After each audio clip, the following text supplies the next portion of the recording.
Durante esse mês de agosto, temos refletido sobre a metáfora apresentada por Jesus no Evangelho de João 14:6, quando ele diz: Eu sou o caminho, a verdade e a vida. Ninguém vem ao Pai a não ser por mim.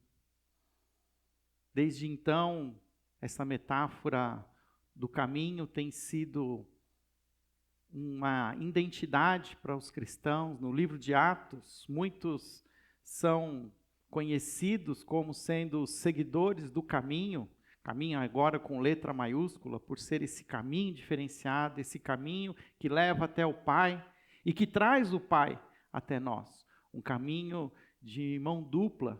E hoje vamos continuar falando sobre o caminho. Semana passada abordamos o caminho de Abraão, escalando o Monte Moriá.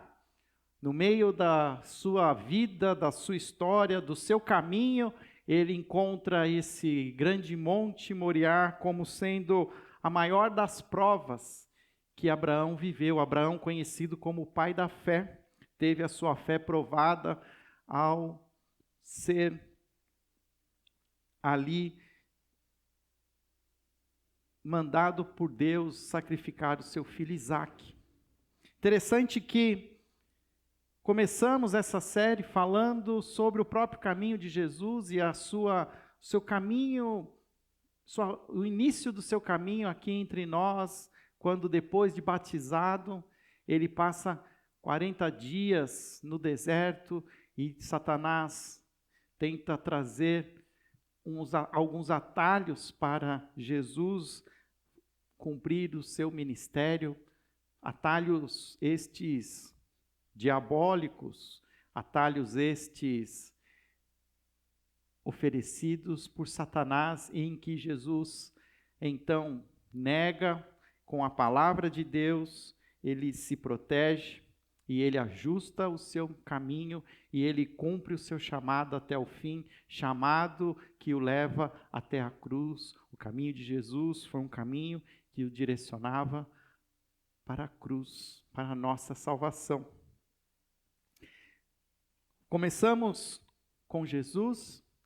Semana passada falamos de Abraão. Hoje quero trazer para você mais um grande personagem bíblico, mais um grande homem de Deus que também foi provado em seu caminho, que também teve as suas lutas, teve as suas vitórias, teve as suas derrotas. Pessoas como eu e como você, de carne e osso. Pessoas que, pela fé, entenderam o seu chamado e o viveram alinhados à palavra de Deus. Abra a sua Bíblia, ou ligue a sua Bíblia, no texto de Deuteronômio, capítulo 34. Deuteronômio, o quinto livro da Bíblia, Gênesis, Êxodo, Levítico, Números e Deuteronômio. Você acha, então, ali no início da Bíblia, esses 5 primeiros livros, e já no final de Deuteronômio, o último capítulo, nós estamos ali vendo a última cena da história desse grande homem de Deus que nós vamos trazer hoje aos nossos corações, a sua história, Moisés, esse servo de Deus, esse grande líder que o Senhor levantou na antiguidade. Capítulo 34 de Deuteronômio diz assim: Então das campinas de Moabe, Moisés subiu ao monte Nebo, ao topo do Pisga, em frente de Jericó. Ali o Senhor lhe mostrou a terra toda, de Gileade a Dan, toda a região de Naphtali, o território de Efraim e Manassés, toda a terra de Judá, até o mar ocidental, o Neguebe e toda a região que vai do vale de Jericó, a cidade das palmeiras, até Zoar. E o Senhor lhe disse: Esta é a terra que prometi sob juramento a Abraão, a Isaque e a Jacó, quando lhes disse: Eu a darei a seus descendentes.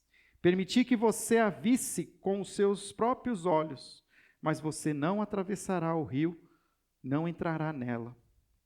Moisés, o servo do Senhor, morreu ali em Moabe, como o Senhor dissera. Ele o sepultou em Moabe, no vale que fica diante de Bet-peor, mas até hoje ninguém sabe onde está localizado seu túmulo. Moisés tinha 120 anos de idade quando morreu. Todavia, nem os seus olhos, nem o seu vigor tinham se enfraquecido. Os israelitas choraram Moisés nas campinas de Moabe durante 30 dias, até passar o período de pranto e luto.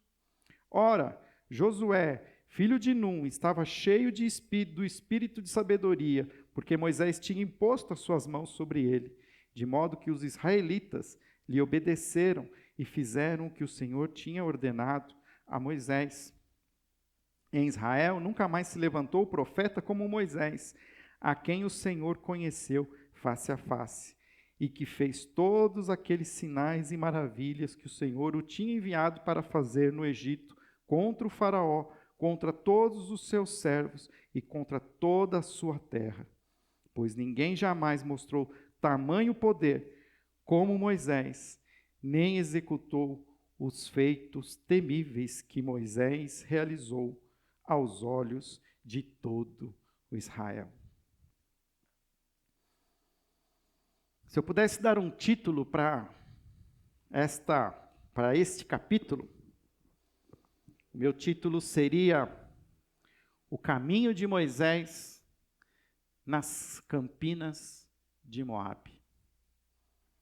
O caminho de Moisés em seu último capítulo nas Campinas de Moabe. 120 anos haviam se passado. Moisés agora estava nessas campinas, nessa grande planície, uma planície localizada ali ao final do Rio Jordão, quando ele já está para desaguar no Mar Morto, na região oriental.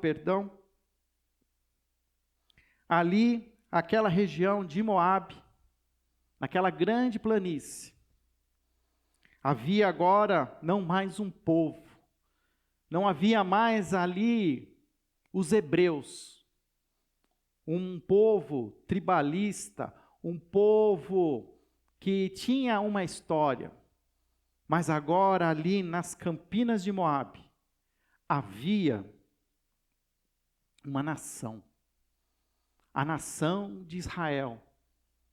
Ela foi formada. Foram necessários 40 anos de peregrinação pelo deserto. Mas agora essa nação que foi formada, conhecida como os israelitas, a nação de Israel, era uma comunidade de pessoas livres. Era uma comunidade de homens e mulheres que foram treinados para a adoração, para a obediência ao Senhor. Estavam todas elas prontas para entrar na terra prometida. Ali, nas campinas de Moabe. O texto, capítulo 34, ele é, na verdade, o fechamento da história de Moisés. Se nas últimas semanas nós vimos o início da história de Jesus, o meio da história de Abraão, hoje nós estamos vendo o fim da história de Moisés. Se com Jesus nós entendemos que o nosso caminho de fé é um caminho que vai nos oferecer atalhos, que vai nos trazer tentações e que precisamos ajustar a nossa foco em Jesus. Com Abraão nós aprendemos que a nossa fé também será provada. Quanto mais alinhado nós estivermos com Deus, mais provações nós teremos. Quanto mais nossa fé for manifesta nesse Deus Todo-Poderoso, mais esse mesmo Deus Todo-Poderoso vai nos provar, vai nos testar, vai ajustar, nos purificar na nossa fé, para que a nossa fé seja uma fé genuína, que continue alinhada com os desígnios de Deus e não com os desígnios do nosso coração. Agora, com Moisés, no final da sua vida, nós estamos aprendendo que esta jornada de fé, ela envolve também a obediência. O grande tema que engloba toda a história de Moisés é esta palavra: obediência. Moisés é marcado pela sua obediência. Moisés nasceu ainda num contexto de escravidão. Moisés nasce no Egito, no momento em que o faraó, preocupado com aquele povo que se multiplicava no Egito, e receoso de alguma revolta, de algum tumulto, manda que matasse todos os filhos, homens, dos hebreus. E entre eles está Moisés, um recém-nascido, a sua mãe, Joquebede.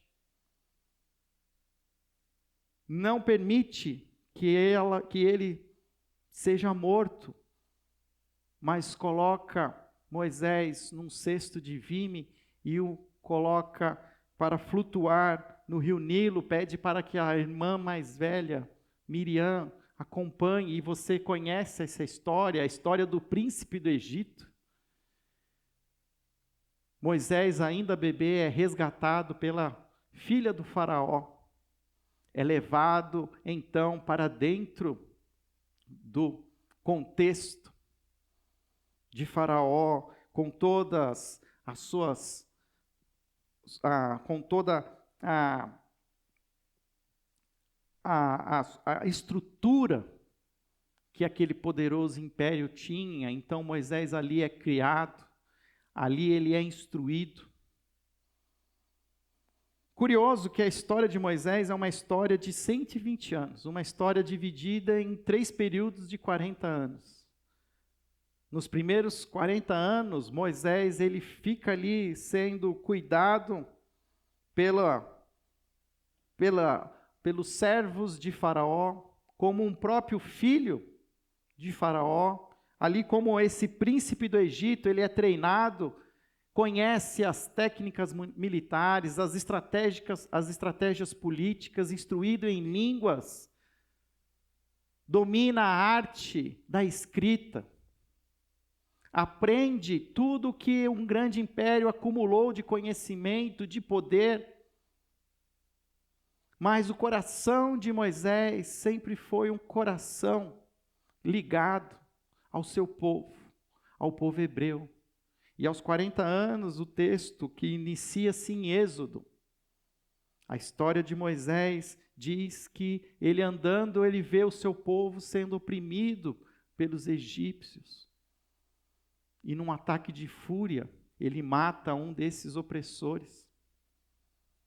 Se assusta com a sua própria fúria, esconde o corpo do egípcio morto.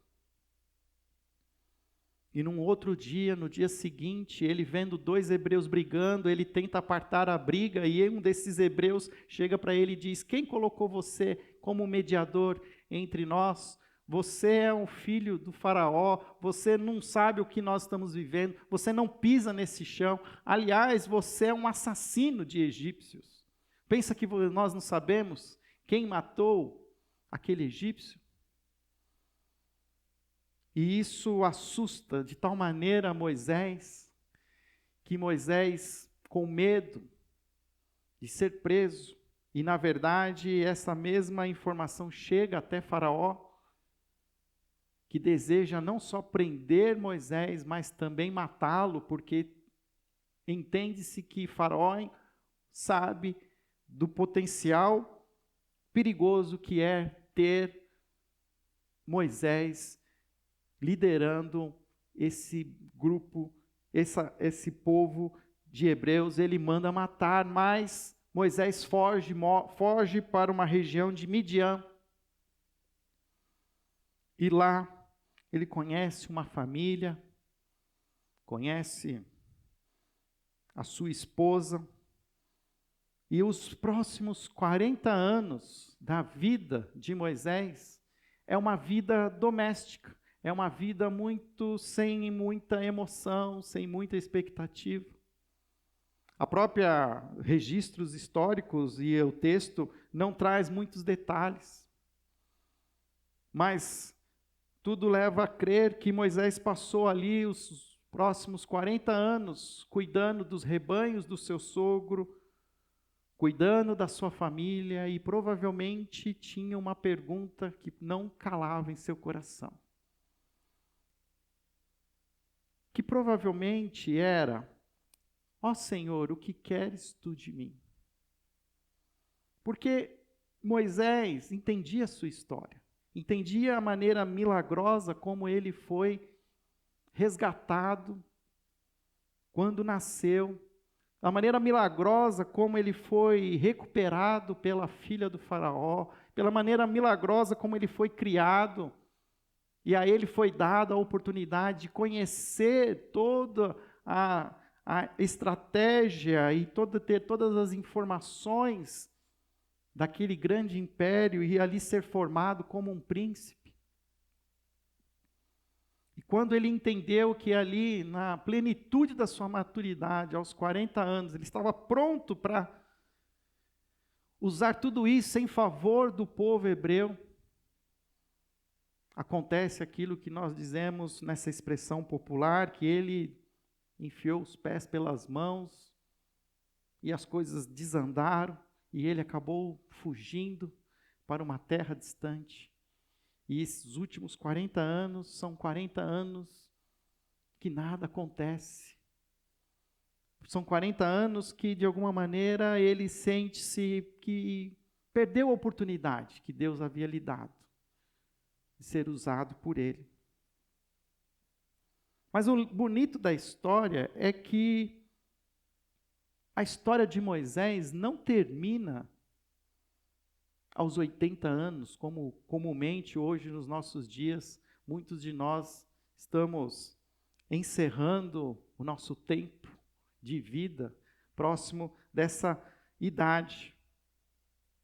Nos tempos de Moisés ainda havia uma longevidade maior e aos 80 anos começa uma terceira fase na história de Moisés que vai mudar não só a própria história de Moisés, mas vai mudar a minha história e a sua história. Aos 80 anos, Moisés estava agora pastoreando o rebanho do seu sogro. E nós vamos relembrar daquela cena épica. Moisés vê uma sarça, um vegetal ali característico do deserto, em chamas. E aquilo chama a sua atenção. Ao chegar perto, ele ouve uma voz. Provavelmente é a primeira vez que ele ouve a voz de Deus. E aquela voz diz para que ele tirasse as sandálias, pois aquele lugar onde ele estava era santo. E Deus continua revelando a ele. E é interessante como o caminho de Moisés, ele começa a ser corrigido. E Deus vem ao encontro de Moisés e não vem com uma resposta às orações de Moisés. Aquela oração que ele fazia: Senhor, era só isso que o Senhor queria de mim? Oh, era isso que o que eu fiz de errado? E Deus não vem para responder à angústia de Moisés, mas Deus vem e fala com Moisés como uma resposta ao clamor do povo que estava no Egito. Eu ouvi o clamor do meu povo no Egito e eu decidi que eu vou tirar o meu povo do Egito e eu vou usar você, Moisés. Agora você está pronto. E é curioso que a gente vê que Moisés se diz ali incapaz. Curioso que é aquele homem que foi treinado dentro ali das melhores escolas egípcias. Se diz agora um homem que com uma oratória precária, como alguém que gaguejaria se fosse falar na frente das autoridades egípcias. Mas Deus tem um plano e Deus vai cumprir o plano. E cabe a Moisés obedecer. Nessa terceira fase da história de Moisés, nós vamos ver o quão importante foi Moisés obedecer às ordens de Deus. Deus nunca veio resolver um problema de Moisés, mas Deus responde a Moisés um problema que havia com o povo Israel no Egito, e leva Moisés como esse libertador. E você conhece a história, as 10 pragas no Egito. Deus traz o seu irmão Arão para que fosse essa porta-voz do próprio Moisés, que o fortalecesse. E em obediência, Moisés então vai até a presença de Faraó, e nós conhecemos a história, as canções infantis, elas são bem populares, que diz que Faraó se endureceu e não deixou o povo ir. Deus enviou 10 pragas, sendo que a última delas, a morte dos primogênitos. Foi necessário que o coração de Faraó fosse endurecido para que chegasse nessa última praga, para que pudesse ter a celebração da Páscoa, para que ali começasse a ser nos ilustrado como seria a salvação de todo o povo de Deus ao redor da terra. Naquele momento era uma ilustração da salvação que estava sendo realizada para o povo de Deus em Israel, mas que seria depois elevado a uma salvação universal, não só mais através do Cordeiro Pascual no Egito, mas através do Cordeiro de Deus, que derramaria o seu sangue na cruz, para que nenhum de nós morrêssemos, mas herdássemos a vida eterna. Percebe que toda a história de Moisés, ela está ligada com o propósito de Deus de alcançar toda a humanidade. Ao fim das 10 pragas, Faraó decide liberar o povo, e o povo sai então do Egito. Nós temos aquela grande manifestação do poder de Deus, com a abertura do Mar Vermelho. O povo corre entre aquelas paredes de água. Faraó se arrepende e manda resgatar o povo, trazer de volta.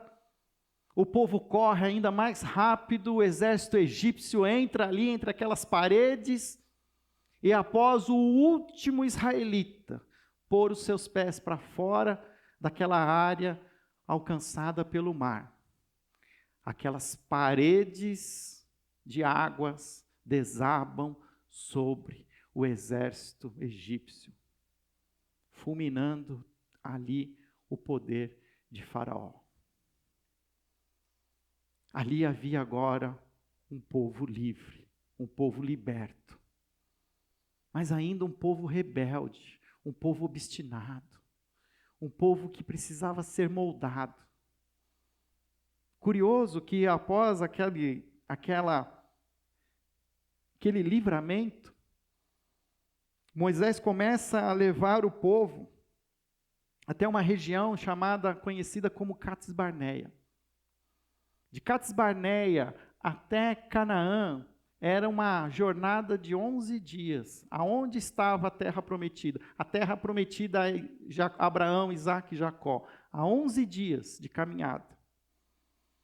E Moisés, então, organizando o povo, decidem que um representante de cada tribo iria como espia ver a terra prometida. Ao final dessa missão, ao voltarem, 10 dizem assim: a terra é boa. Os cachos de uvas são tão grandes que 2 pessoas precisam carregá-los. Realmente há fartura, é uma terra que emana leite e mel, mas é uma terra de gigantes. É uma terra de poderosos guerreiros. Nós não vamos ter chances. Nós ainda somos um povo que vem de uma escravidão, um povo oprimido, um povo fraco. Nós não teremos chances contra esses cananeus. Somente 2 homens voltam confiantes que se Deus havia prometido, Ele ia cumprir e Ele ia dar aquela terra, Josué e Caleb. Pena que nós não temos tempo para contar toda a história, mas por causa da falta de fé daquele povo, como consequência, os israelitas ali, os hebreus, eles ficam vagando 40 anos no deserto. Uma jornada que duraria 11 dias, se tornou uma jornada de 40 anos. Porque não tiveram fé, não confiaram na palavra de Deus, na sua promessa de conquista. Mas esses mesmos 40 anos de deserto foram preciosos para esta nação, para esse povo, pois é durante esse tempo no deserto em que Moisés sobe ao Monte Sinai e lá, face a face com Deus, ele volta com a lei, com os 10 mandamentos. Êxodo capítulo 20 até o capítulo 23 se torna ali a Constituição Nacional de Israel, ali o compêndio das leis. E não só isso, não só Moisés, ele é o instrumento de Deus para trazer essa regulamentação, essa lei que faria dos hebreus uma nação, um povo, como também Deus usa o próprio Moisés para escrever a história dos hebreus.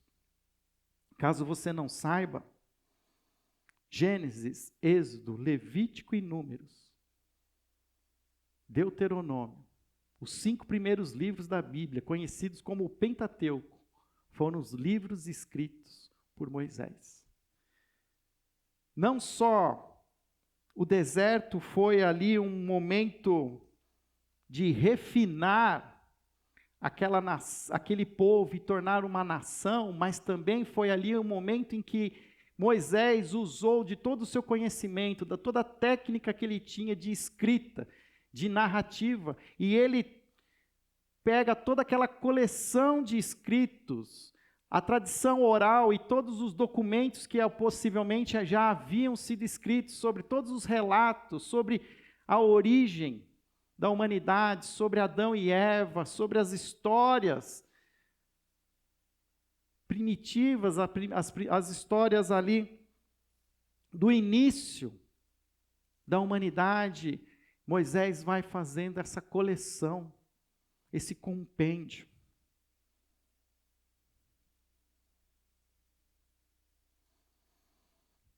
E ao final desses últimos 40 anos, Moisés chega nas campinas de Moabe.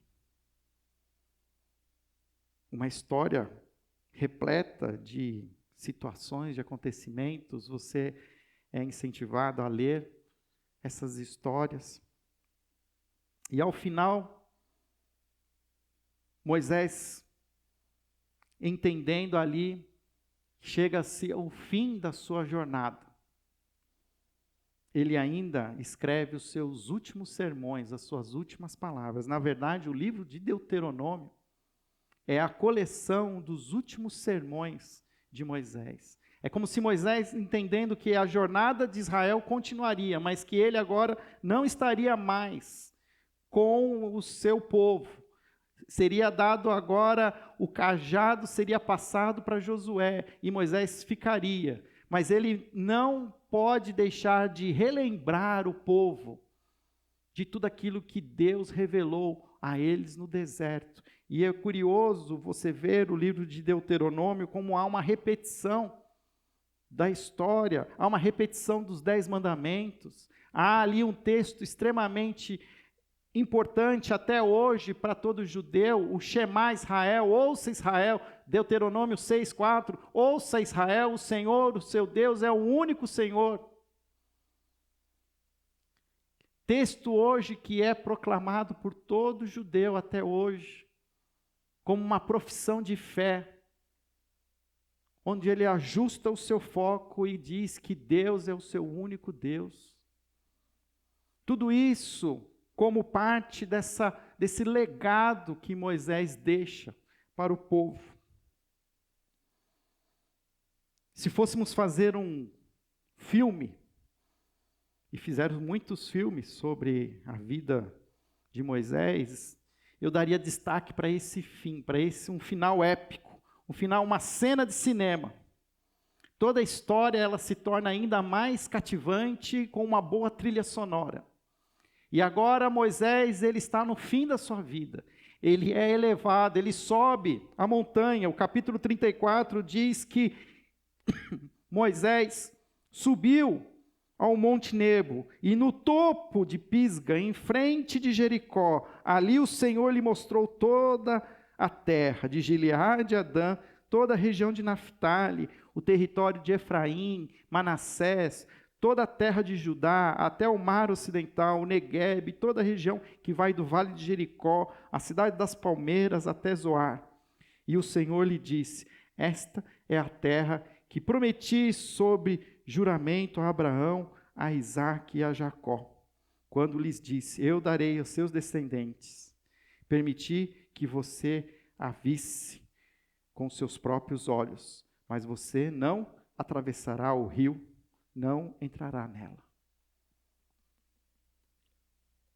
Do alto daquele monte, Deus permite que Moisés tenha uma visão panorâmica da terra prometida, da Canaã, terra que mana leite e mel. Imagine a cena, Moisés no alto daquela montanha, ele vê ao longe o Rio Jordão, e ele sabe que ao atravessar o Rio Jordão, aquela região hoje conhecida como a Palestina, ele viu com os seus próprios olhos a terra que foi prometida a Abraão, a Isaque e a Jacó. Era como se Deus estivesse ali dizendo para Abraão, para Moisés: Moisés, foste um servo fiel. Moisés, passamos juntos por muitos problemas, dificuldades. Tivemos coisas boas para celebrar, mas também tivemos coisas ruins para lamentar. E tem alguma coisa, Moisés, que eu ainda preciso trazer para você. Eu permiti que você visse com os seus próprios olhos a terra que este povo, que você ajudou a organizar, a se transformado em uma nação regulamentada com as leis, com a Constituição, com a Torá. Você fez um trabalho brilhante. Mas eu quero dizer para você e reiterar, porque você já sabe disso. Você não vai entrar. E aqui é preciso trazer de volta a lembrança. O que aconteceu? Por que Moisés não é permitido entrar? Números capítulo 20, nós vamos ver um momento em que o povo estava vagando no deserto, numa região que fica chamada como Meribá. Em Números capítulo 20 diz que o povo clamava por sede. E Moisés e Arão foram à presença de Deus e pediram: Senhor, ajuda-nos. Como nós vamos poder saciar a sede desse povo? Como nós vamos sobreviver aqui no deserto? E o Senhor se manifesta a Moisés e Arão e disse assim: vão até a presença do povo. E na presença do povo, clame a rocha, e ela fluirá água. E essa água será fonte de subsistência para o povo. Confesso que eu entendo Moisés. O povo de Israel era um povo muito reclamão. Era um povo que já havia saído do Egito, mas ainda tinha o Egito no coração. Era um povo que ainda tinha saudades, apesar de toda a opressão que vivia, de uma infraestrutura que possuía no Egito e que no deserto não tinham mais. Era um povo que lamentava, que reclamava, que questionava. E Moisés, líder desse povo, num momento de muita tensão, num momento de muito nervoso, de ira. Eu imagino ali aquela cena, e ele pega o seu cajado e ele toca, não uma, mas 2 vezes naquela rocha. O texto não diz isso é a minha interpretação. Ele diz, se fosse eu talvez teria feito a mesma coisa. É a água que vocês querem, é a água que vocês terão. E ele bate 2 vezes naquela rocha. A promessa de Deus é cumprida. A água, ela flui daquela rocha. Mas a ordem de Deus tinha sido expressa: fale a rocha, e ela fluirá a água necessária. E o que nós vemos é que Moisés fere a rocha. E por causa dessa atitude, de falta de controle, Moisés é punido com o seu irmão. E os dois, como punição dada por Deus, serão impedidos de entrar na terra prometida. Fábio, que injusto! Aquele povo era muito ingrato, era um povo muito reclamão. Coitado de Moisés. Ele não merecia tudo isso. Mas quando eu quero dizer para você que o caminho de Moisés é um caminho que nos ensina que a nossa fé, o nosso caminho de fé precisa ser um caminho de obediência, Deus quer nos mostrar que de Moisés ele exigia obediência integral, sem que houvesse mudanças no plano. Lembre-se, Moisés é aquele que entrega as leis, a ele é dado a oportunidade de ser esse mediador, esse legislador que traz os 10 mandamentos, onde Deus usa Moisés para dizer: se vocês querem ser bem-sucedidos, se vocês querem prosperar, se vocês querem sobreviver, se vocês quiserem ser abençoados, se vocês quiserem se multiplicar, vocês precisam seguir essas leis, vocês precisam me obedecer, vocês precisam estar atentos a essas regras, a esses mandamentos. Moisés era ali o exemplo. E agora, num momento de tensão, de ira, de nervosismo, Moisés ele dá um mau exemplo de não obediência. A ponto de que, ao ferir a rocha, os comentaristas bíblicos dizem que é como se fosse a força de Moisés que havia feito fluir a água sobre a rocha e não o poder de Deus. O que Moisés faz ali é como se ele, de alguma maneira, ele anulasse o poder de Deus e com a sua ira e a sua força, ele demonstrasse que ele era capaz de trazer água. E o Senhor não tolerou isso de Moisés. Fábio, eu ainda acho isso um exagero. Mas é importante a gente falar sobre isso, porque nesse caminho que nos é proposto, esse caminho de fé, o caminho que vai nos trazer tentações, que vai nos trazer provações e que vai nos exigir obediência, Deus também, Ele é claro que Ele vai punir os desobedientes. Interessante que quando Jesus foi preso, diante de Pilatos, há um momento em que Jesus faz uma declaração bem forte. Em João, capítulo 19, quando ele diz para Pilatos: aquele que me entregou a ti, é culpado de um pecado maior que o seu. E o texto diz que Pilatos até tentou libertar Jesus. E olha o que Jesus está falando, que o pecado de Pilatos era menor que o pecado de Judas. O que significa isso? Que sim, existem pecados mais graves do que outros. Não na sua prática, mas por quem pratica.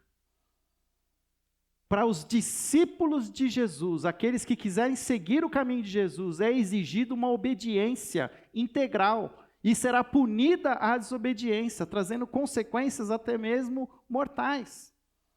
E olha o que Jesus fala, que Pilatos, ele era um pagão, ele não conhecia as coisas de Deus, mas Judas conhecia, Judas era um judeu. Ao ser usado para trazer Jesus à crucificação, o pecado de Judas se torna mais grave do que o pecado de Pilatos, que era um ignorante. Caminhar com Deus, por esse caminho que Jesus nos mostra, é um caminho que exige de nós obediência. Não é um caminho de brincadeira. Talvez uma das oportunidades que nós estamos vivendo nesse momento de pandemia, de vivermos uma realidade que nos deixa angustiado, nos deixa oprimido, é que não só nós seremos tentados a achar alguns atalhos para a nossa fé, como também entendemos que isso é uma provação da nossa fé, como também Deus está exigindo que nós continuemos a obedecer os seus mandamentos e que não é para ter jeitinho na coisa, não é para nós fazermos, minimizarmos o que Deus deseja de nós, mesmo em tempos de pandemia. Lembra de novo, Moisés está no alto daquela colina, e ele vê toda a terra prometida, mas o Senhor diz a ele, você não entrará.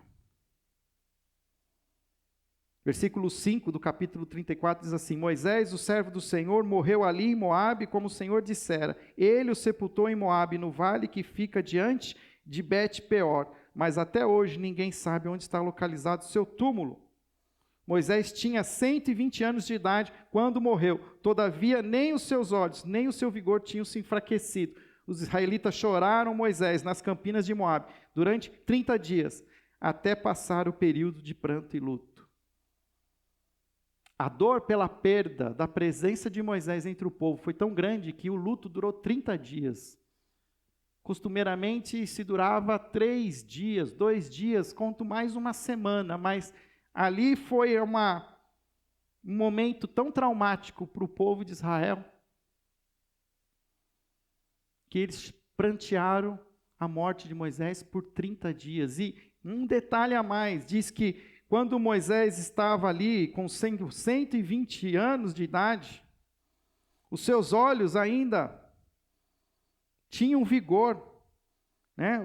Ele ainda tinha a capacidade de visão de um adulto em plena capacidade visual, como também tinha condições de saúde muito boas, a ponto de que ele subiu aquela montanha. O que nos dá a entender que, humanamente falando, Moisés ainda tinha condições de continuar liderando aquele povo e continuar levando o povo, agora a nação de Israel, até a terra prometida. E isso nos traz uma lição, que essa pandemia também tem muito nos trazido esse conflito com a perda das pessoas que nós amamos.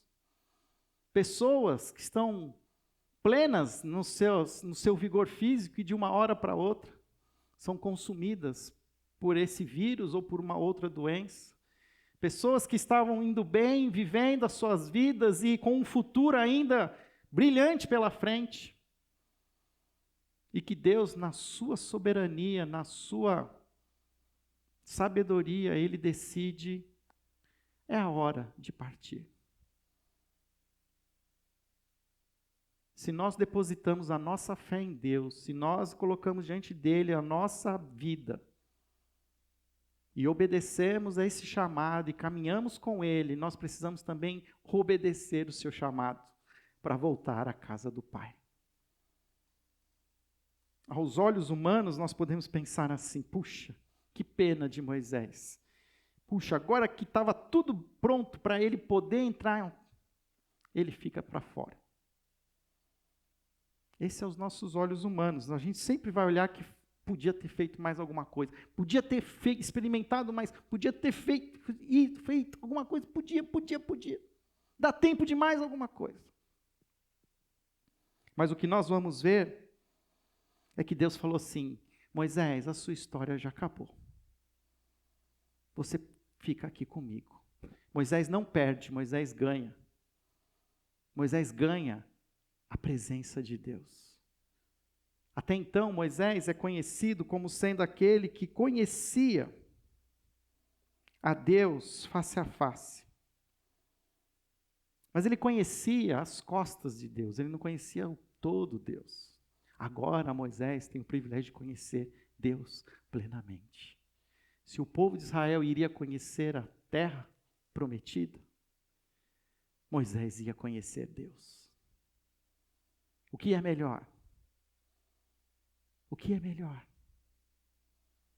Continuar, e o texto aqui, ele não vai nos ensinar isso, mas se você olhar para os últimos capítulos de Deuteronômio, quando Deus confirma que Moisés não vai entrar na terra prometida, Deus já dá uns spoilers para Moisés, de que as coisas não vão continuar tão bem assim. Ó, Moisés, eu estou cumprindo a minha palavra com Abraão, com Isaac e Jacó, e Josué vai levar o povo.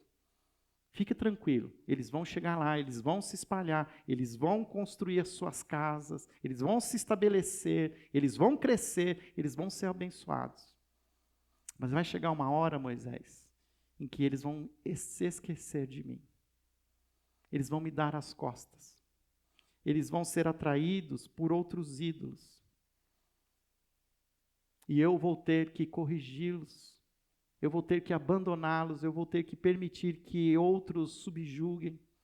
Ou seja, o que Deus está contando para Moisés? Moisés, a vida aqui na terra é uma vida de lutas, de muita tentação, de provação.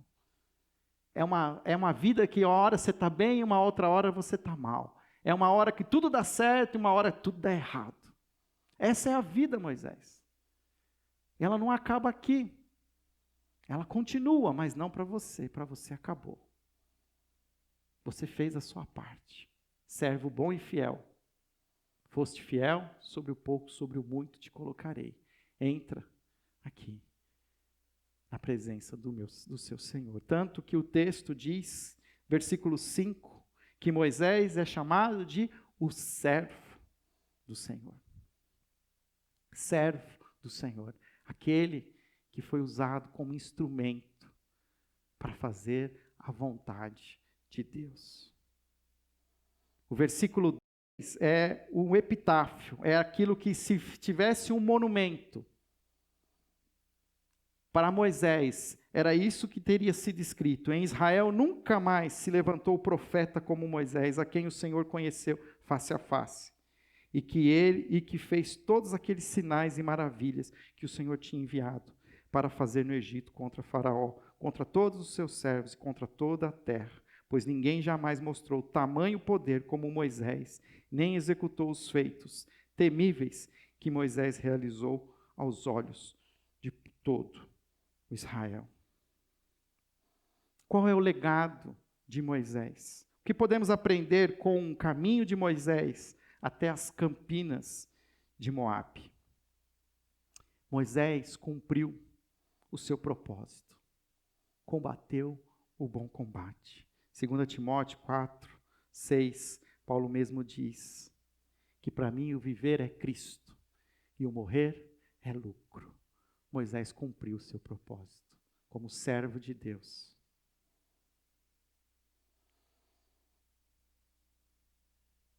O que mais que nós vamos aprender? Que Moisés, ele não perdeu ao não entrar em Canaã. Na verdade, Moisés entrou na presença maravilhosa de Deus. Para Moisés, agora era a glória, a coroa da glória. Para Josué, ainda havia uma guerra, ainda havia as muralhas de Jericó, ainda havia muita batalha. Mas para Moisés, descansa, a sua guerra acabou. Por último, a maior prova que Deus deseja daqueles que declaram o seu amor a Ele é a obediência. João 14, 21, Jesus faz a mesma declaração quando ele diz: quem tem os meus mandamentos e lhes obedece, este é o que me ama. Aquele que me ama será amado por meu Pai, e eu também o amarei e me revelarei a Ele. Queridos, nós vivemos num momento em que há muitas informações, há muita coisa que nós queremos saber. Queremos saber quando é o último dia das nossas vidas, queremos saber o que vai acontecer amanhã, queremos saber quando essa epidemia vai acabar, quando a vacina vai chegar. E a história de Moisés nos mostra que mais importante que estas informações é manter o nosso coração obediente à voz de Deus. Todo fim, ele é determinado por Deus. Nós começamos a cantar a canção que dizia Alfa e Ômega, o começo e o fim. Eu sou o que era, o que é e o que será. Eu sou o dono do relógio. Eu sou o caminho, a verdade e a vida. Caminhe comigo. Experimente dos prazeres, do meu conhecimento, das dificuldades. Eu determino a morte e a vida. Devemos ser apenas servos obedientes, prontos a cumprir o nosso papel. Obediência é fundamental. Qual é a história que a sua vida está contando? Estamos contando várias histórias. Semana que vem vou trazer mais uma história. Mas qual é a grandeza dessas histórias? É que nós podemos ficar buscando informações. E o que Deus tem para nos dar são histórias. Sugestivo que a palavra de Deus é formada mais da metade por histórias, e não por informação. E muitos de nós ficamos buscando informações, quando Deus nos traz uma história. E a sua história? Como ela se encaixa na história do povo de Deus? É bonito ver que a minha história é uma história que vem ligada com a história dos patriarcas, com a história de Abraão, agora com a própria história de Moisés, com a história de Jesus. A mim é dado o privilégio de viver essa história e fazer parte dela. Meu convite a você é que você continue parte dessa história em obediência. O que Deus tem falado ao seu coração? O que Deus deseja que você faça e você tem relutado? Talvez você hoje esteja num deserto. Talvez hoje você esteja fazendo algo que você acha que não era aquilo que Deus queria que você fizesse. Talvez hoje você está fazendo essa oração: ó Deus, que queres tu de mim? E Deus vai te responder: eu quero a sua obediência. Eu quero o seu amor obediente. Tome a sua cruz, negue-se a si mesmo e siga-me. Obrigado, Senhor, pela maneira preciosa como o Senhor nos traz a palavra. Que o Senhor continue a falar aos nossos corações. Essa história de Moisés, ó Pai, é uma história com tantos capítulos, tantos pormenores, difícil resumi-la numa só mensagem. Mas que fique em nossos corações, em nossa memória, o profundo amor que Moisés tinha por Deus e pelas suas coisas. Que a sua obediência sirva de exemplo para nós hoje, nos nossos dias, nesse século 21, onde somos tentados, ó Pai, a caminharmos baseados em informações, quando o Senhor deseja que caminhemos alinhados com a Tua história, em obediência, em amor, porque aquele que me ama, obedece os meus mandamentos. Essa é a nossa oração, em nome de Jesus. Amém.